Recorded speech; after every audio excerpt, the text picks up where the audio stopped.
Hi, I'm Casey Mraz, and you're listening to the Lawyer Mastermind podcast, where we help attorneys grow their law firms by interviewing experts who can fast track their success.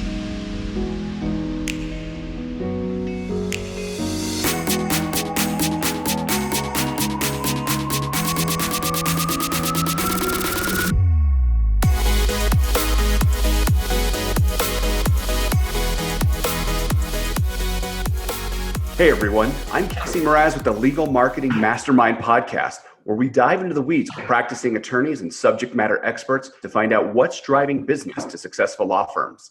And today I'm thankful to be joined by Adam Flager. Adam, thank you for joining me today. Thank you for having me. Absolutely. And as I understand it, you run a personal injury and municipal law firm. Those are your two primary practice areas? Correct. So personal injury being motor vehicle accidents, slip and falls, dangerous products, things like that. And then municipal law being representing local municipalities in Bucks County. Okay, got it. And then just for purposes of the conversation, are you doing like soft tissue cases or just like serious injury, wrongful death on the personal injury side? We kind of do it all. I'd like if everything was on the serious side, but you get cases that are soft tissue, but you get broken bones, you get surgeries, you get wrongful death, and everything in between. Got it. Okay, cool. So it sounds like you handle a little bit of everything. So let's dive into that aspect first. How has, I guess, new client intake been? Have you still been seeing new leads coming in? It's definitely reduced, and that is industry wide. That's not just our firm. That's across the board. Obviously, we don't want people to get into accidents and be injured, but at the end of the day, that happens. And if that does happen, we want to be the ones that represent them and fight for them. So that's definitely down. There's far fewer people on the roads. And if there's less people out and about, there's less people getting into accidents. And we've definitely seen that. It hasn't completely stopped. Obviously, there are still people on the roads, but there has been a noticeable decrease. Sure. Yeah. And that's what I've heard and seen as well. And so that's one side of the business. And then, of course, the other side is just running the firm. Was your firm totally based in office before this happened, or did you have any remote employees?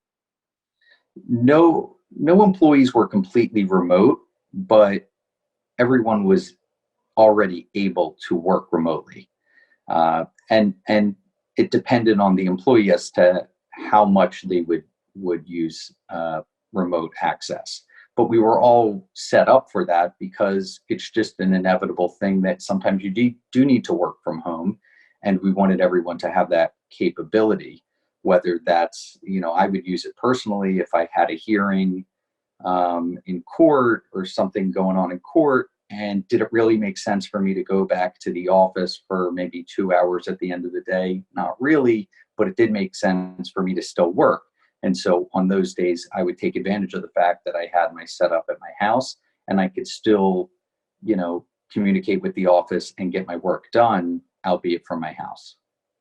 Got it. Well, it sounds like you're a step ahead of the curve than some of the other people that I've talked to who are traditionally only in office. So did you find that migration hard for everyone? I think because our office and our staff was so used to having those capabilities and they were comfortable with that. Again, some people used it more than others, but everyone used it. So for us, it seemed like a lot easier because it's not a situation where we're used to working on paper files and suddenly we have to go electronic. We have case management software. We are used to working in a paperless office, even if we're in that physical office. So moving to your home is just a different workspace. And so everyone was pretty comfortable with using everything. And so that transition was not as rigid as it can be for people that aren't really prepared or not comfortable with technology. Sure. Yeah, definitely. And the technology plays a big part of that. And especially on the organizational side. And like you were saying, the ability to really work from anywhere. It doesn't matter where you're at. What software stack, I guess, you're using for case management or just to stay in contact with your team? We use software called Needles, and our office has used that almost since needles was invented. Actually, since before it was needles, it was called pins.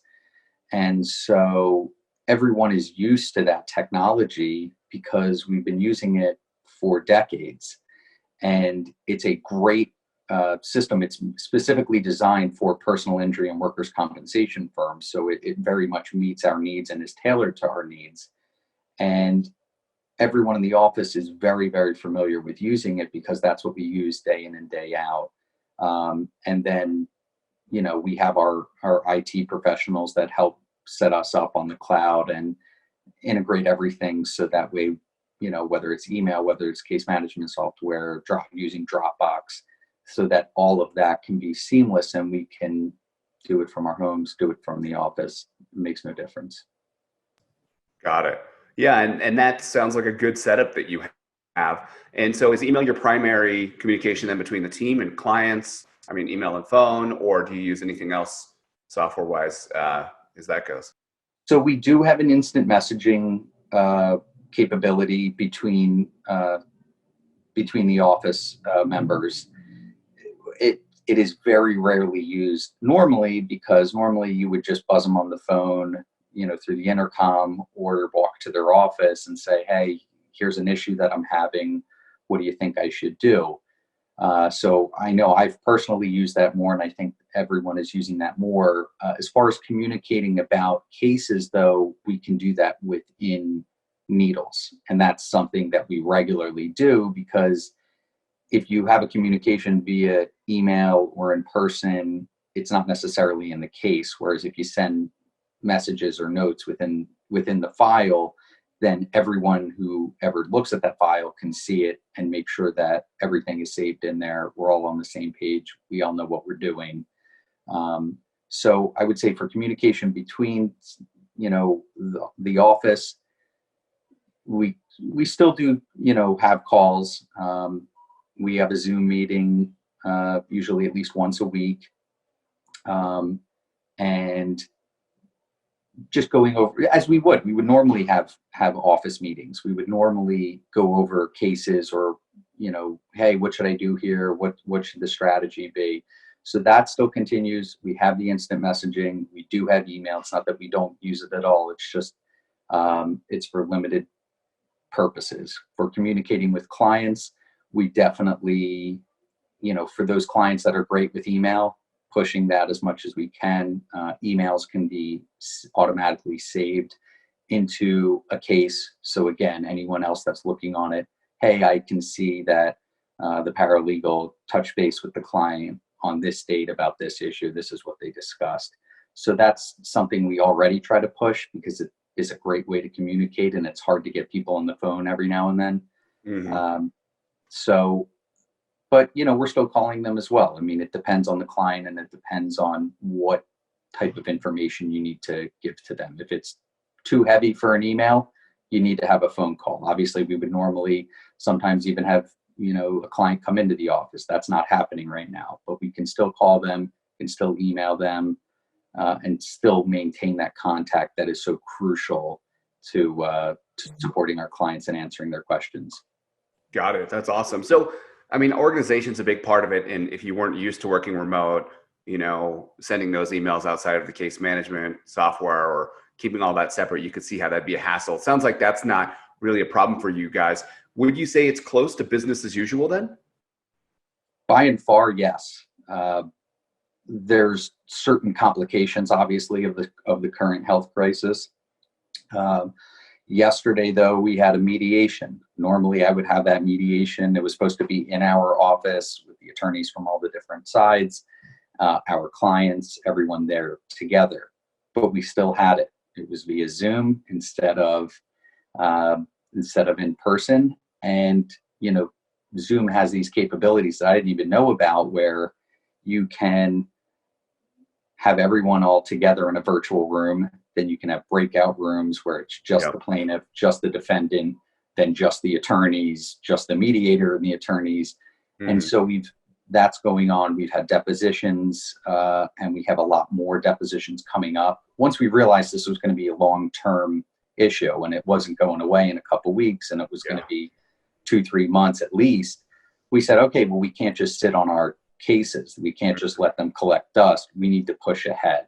And so we very much were trying to be proactive about that. So scheduling the depositions, hey, they have to take place. We're not just gonna go to sleep for a couple months. Our clients deserve better, and we need to give them better. So we're doing everything we can do. One of the biggest challenges, I would say, is getting our clients treatment. So there are a number of providers that provide telehealth, and we've compiled a list because I might know of a certain doctor, but a certain other attorney or paralegal may not. And so we've compiled a list of, here's all the doctors we know that are seeing people in person. Here's all the ones that are doing telehealth. And that way our clients can get better, because so much of what we do is helping our clients on the legal side, but also making sure they're getting to their appointments, making sure that they're getting better, because ultimately that's the most important thing, is their health. And we see that more than ever with this current health crisis. So that's challenging, but everyone's working together to make sure that we can get our clients the care that they need. Mm-hmm.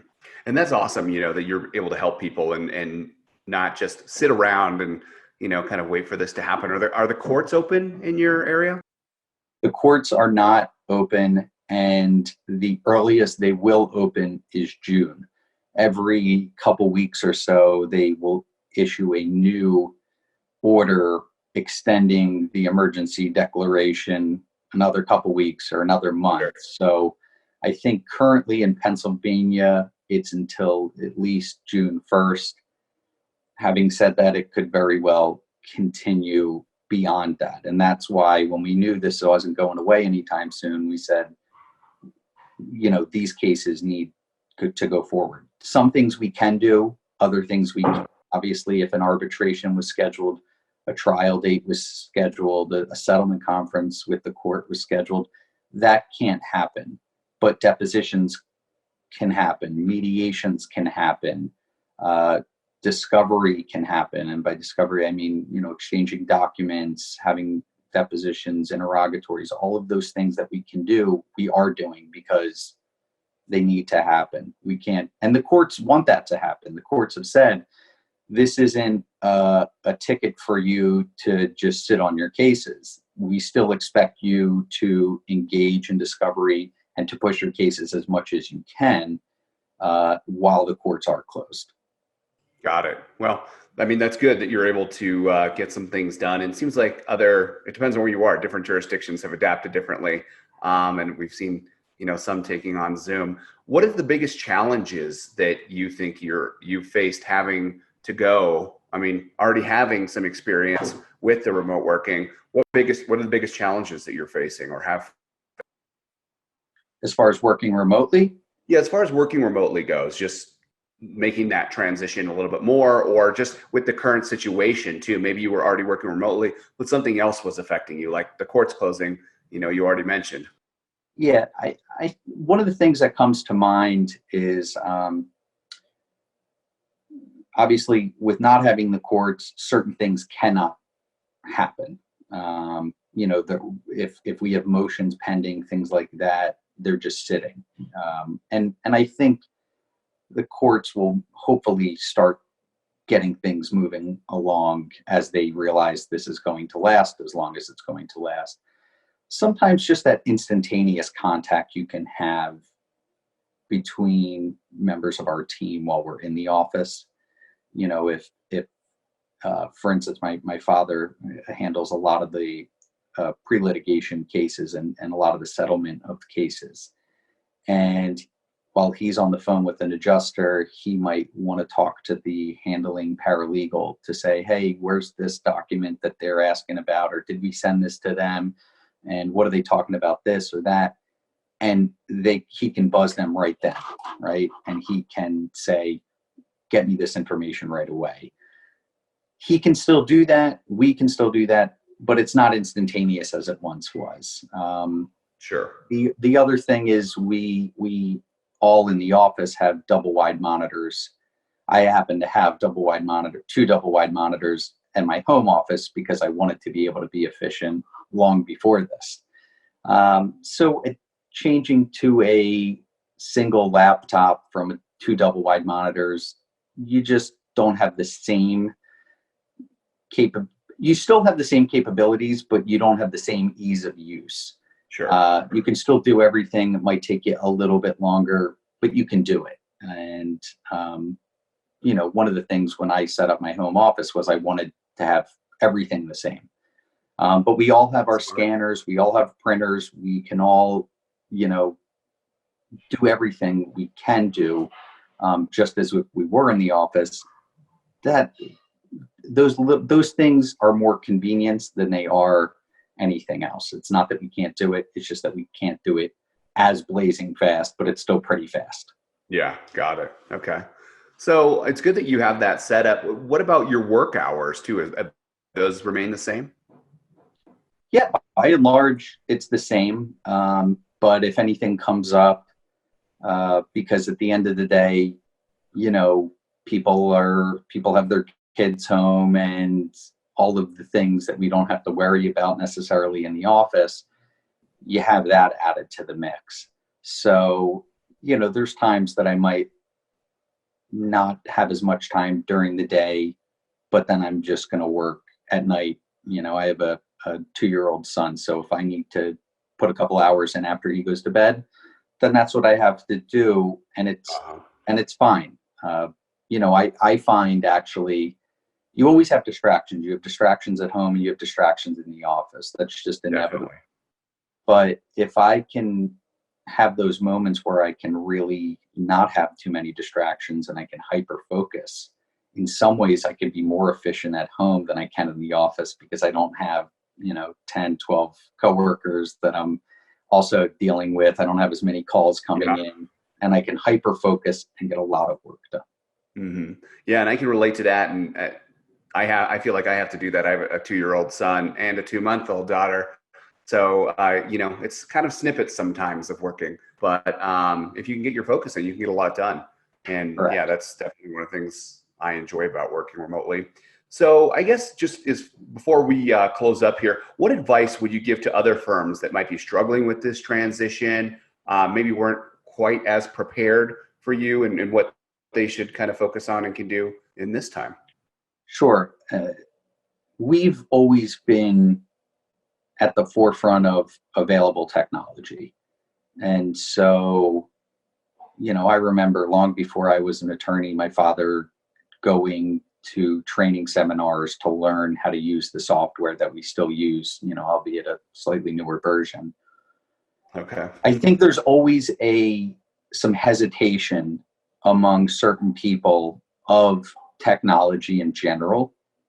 And you don't have to be good at technology to be good at your case management software, whatever software you need at work, right? Yeah. There's a lot of people in my office that if I ask them to do other computer tasks, they would say, I have no idea what you're asking me, but they know how to use our system. And so I would say, don't be afraid. Do it because at the end of the day, it makes you more efficient. And we are incredibly efficient because we use it, and we don't just have it, we know how to use it. That's the other thing. Don't just buy the software and try to figure it out yourself. If it costs a little bit more money, do it, because ultimately you're wasting all this money that you're going to spend on it if you don't know how to use it properly, if you're not properly trained. And make sure everyone in your office is set up, trained, and is using it. Because a lot of firms may say, well, we're just going to get that for the lawyers. We're only going to do that for the lawyers. We're not going to do it for the paralegals. We're not going to do it for the secretaries. And those firms have by and large laid off their support staff right now. Well, how are you getting as much done if half your office or more than half your office isn't working? Exactly. So invest in that technology. It's not an expense as much as it is a key to make your firm better, more productive, more efficient, and make sure everyone can do it. So that way, our paralegals are still in contact with our clients. They're still putting demand packages together. My paralegal, I'm in the litigation department, she's still preparing lawsuits that we have to get filed, or helping me with discovery, everyone can do it. If it's just some people and you kind of compartmentalize who has access to technology, then everyone suffers as a result. Everyone needs to be on the same page. Everyone has to have the training and the capabilities.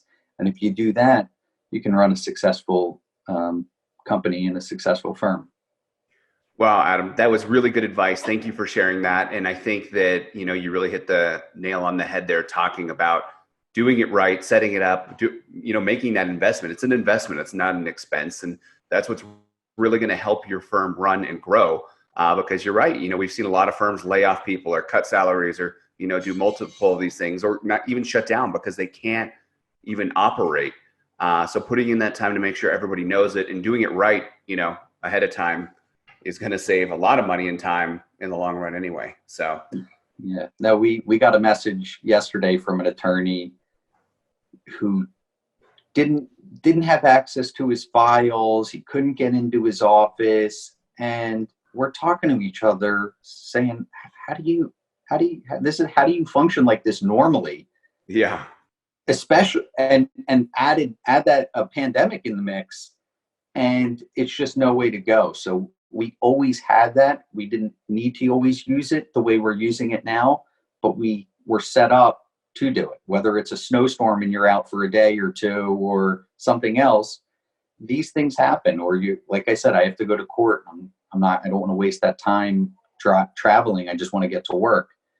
You always have to be ahead of technology, so that way you can wield it as a great tool and almost as a weapon against the other side. It's a force multiplier, really. Definitely. There's firms working in Excel as case management, and that is not the way that you should be doing that. Correct. Well, again, Adam, thank you so much for joining us today. I really appreciate your time.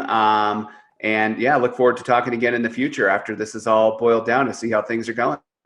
Thank you. I appreciate you having me.